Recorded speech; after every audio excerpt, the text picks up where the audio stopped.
Are we really sitting around Well, I talking about worms? I don't know. What a strange job. It's probably my favorite part. Because if you talk about any day that we had on this set, none of it is normal. Hey everyone, welcome to EW's Around the Table with Beetlejuice Beetlejuice.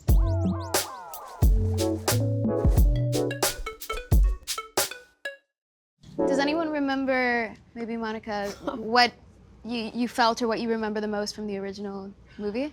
I was a big fan already. I really loved it because it was scary, shocking, and funny and emotional at the same time. I mean, there are deep meanings in the film because it's about death, love. I was really touched by the movie. For me, it's a dream to be here with all of you. It actually is emotional, this movie. Yeah. I wasn't ready for that, truly. Yeah. When I was watching it, I thought, oh boy, this is really this is very sweet. But, more than I thought. I thought. I think it's also pretty special how, because Tim is naturally such a funny, humorous guy, I think he uses oftentimes, he turns to these jokes while talking about these deeper meanings, but then that means they kind of hit you when you're not expecting them. It's just kind of been this like underlying, growing, emotional story, and then he hits you with a really emotional beat between, you know, family members or, you know, parents or, you know, like a lot with the Maitlands in the original and things like that, and then you don't even have much time to dwell on that before you're on to the next. Yeah. You know, That was it's also just, the unique thing about the first one, which was, I know in my brain it was like a big smash hit and it was a big movie, but it still felt, even when I saw it when I was young, that it was like sort of like something I found. You know, it was the first time I had seen sort of like the Winona character, you know, as, you know, this sort of emo teenager, which I guess I was, you know, feeling like slightly represented on screen. I was like, wow, this is, and I could relate to what she was going through. And it still felt like a, you know, a great old record that I found at a record shop, as opposed to some sort of Hollywood movie that had been sort of, you know, Concocted. forced on me. That's you pretty know? cool. Yeah. I think everyone has that experience with it in a way. yeah, well, Like, because on paper the script is insane and none of it should have worked, but I think with the team and story and the passion behind it, it turned into this kind of otherworldly sensation. But I mean, the plot doesn't make sense, nothing, but yet you still are able to resonate with it, which I think is really powerful, and I can't really compare it to any other film currently. Shake, shake, shake, Sinora, shake your body line. Shake, shake, shake, Sinora, shake it all the time. One of the things I remember about seeing it is I really loved the jump in the line sequence, you know, the Calypso, the Harry Belafonte stuff. And that was close to my heart because, I mean, this is maybe it's spin off, but it is a real personal thing. I had a theater company, and we used that those two songs in one of our theater pieces. Wow. So I felt very close. I felt already close to Tim's aesthetic, having seen his other movies.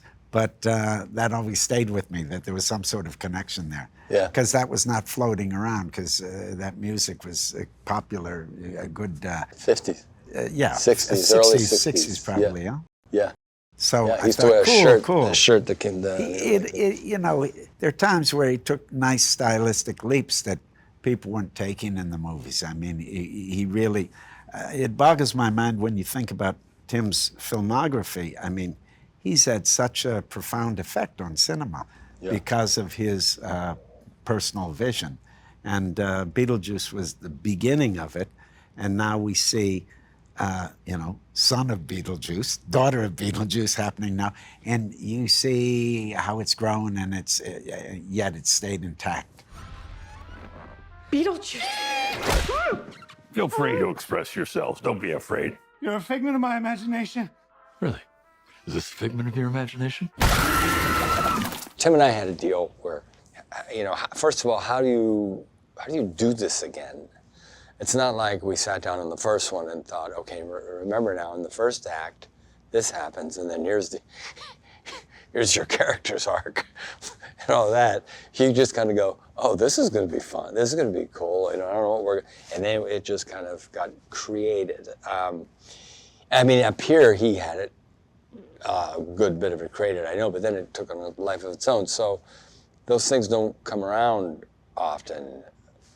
like in anything really, but especially, you know, that's what makes, and I don't throw this word around loosely, that's what makes art really in a lot of cases, right? So I always think people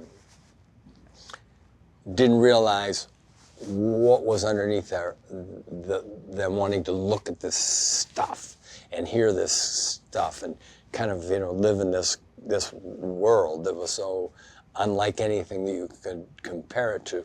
And that's because you're watching this thing that's, I keep saying it was handmade. It was literally handmade. People misuse the word literally all the time.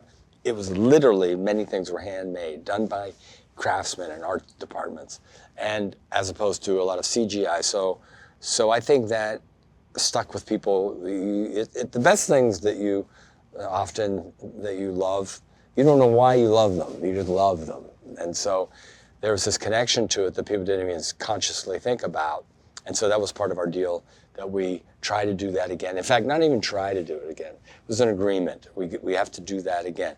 Now, of course, even in the first one, there were a little CGI here and there. That's the only way it's going to make it work. So we made that agreement and we stuck to it. And I think you feel it more. The thing I'll say about this one, though, in a lot of ways, it's better. And it's, at the end of the day, if somebody said you have to pick one thing you've done, how I make my living, I probably would pick Beetlejuice for its all-encompassing thing, for its art. You know what I mean? I've been in some, you know, pretty good movies, but this is something different. And so this one may even be better because it's got a really actually stronger story. Kind of is emotional.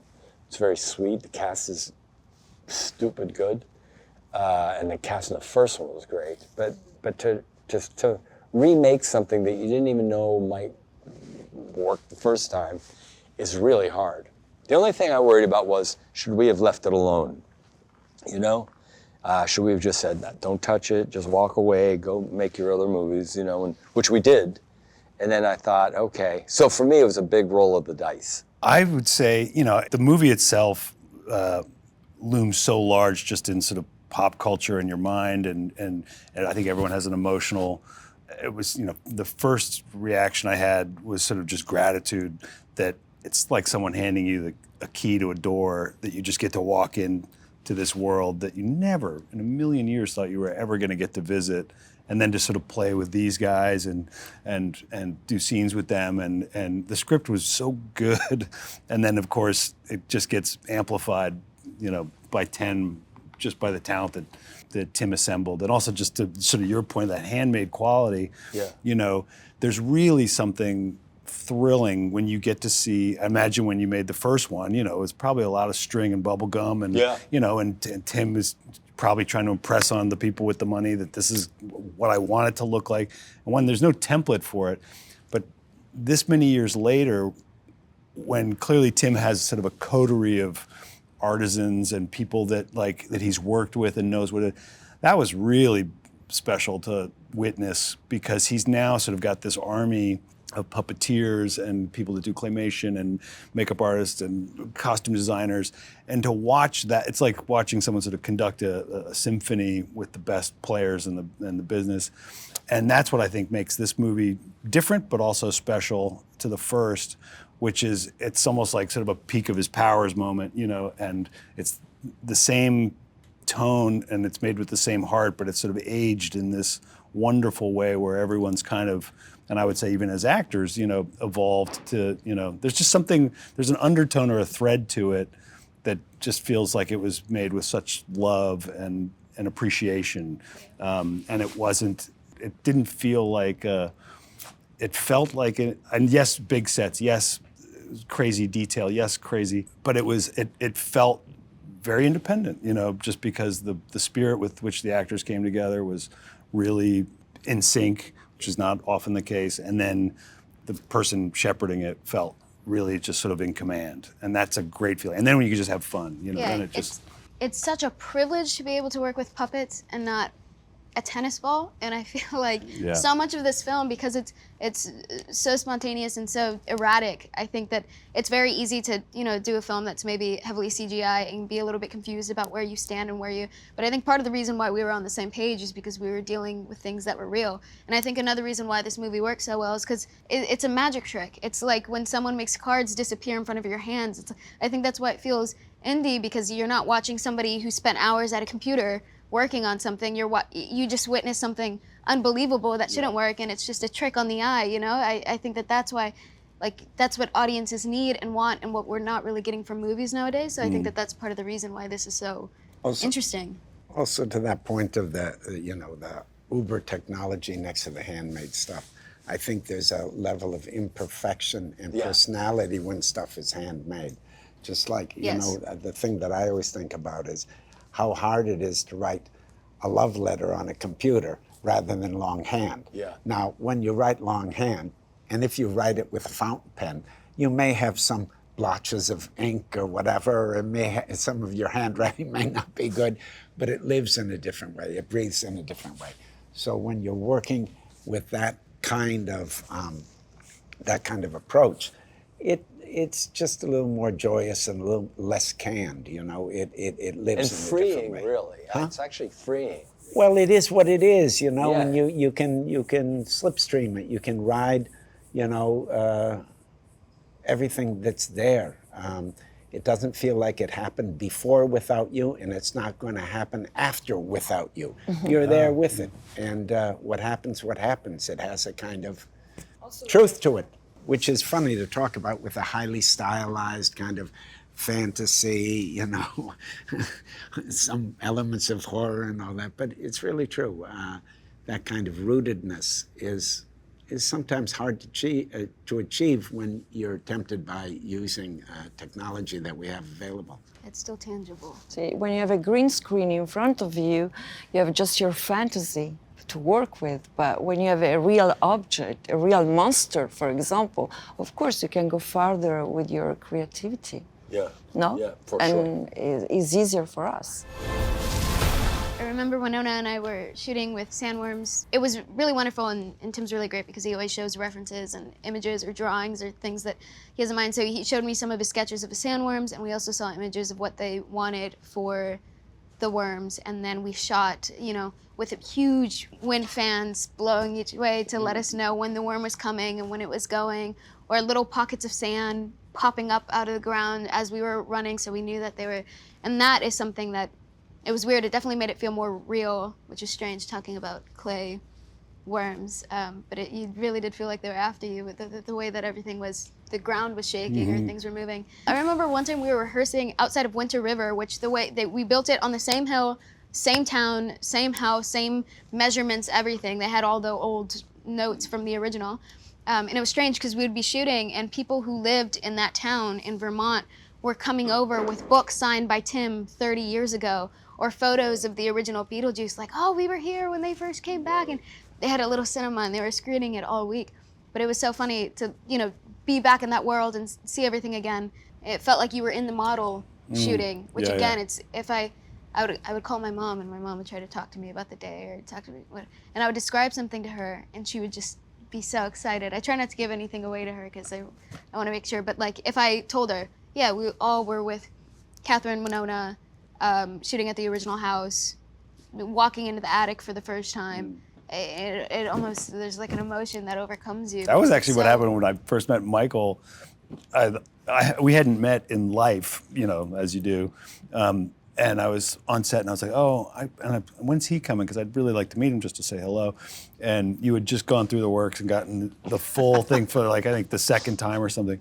When I knocked on your trailer and opened, and you threw the door open and you were standing there in full, and it was just Beetlejuice. It wasn't Michael, you know, you were Beetlejuice. And I was like, this is a perfect way to sort of meet you and sort of, you know, but it was just fabulous because immediately snapped into the world. And I don't think I even so saw interesting him listening to till Adam. everybody with the experiences, because you step in doing a thing that I'm thinking, yeah, I hate to sound like, oh yeah, I know what this world is, because it's so different from everything else. It's never like another movie, but it's fun to listen to all these guys kind of go, yeah, and then this happened, and then, or their take on it, how it felt to be in the thing, I mean, it still felt like that to me, because how many years ago was it? But I love hearing this, because I know exactly what they're talking about.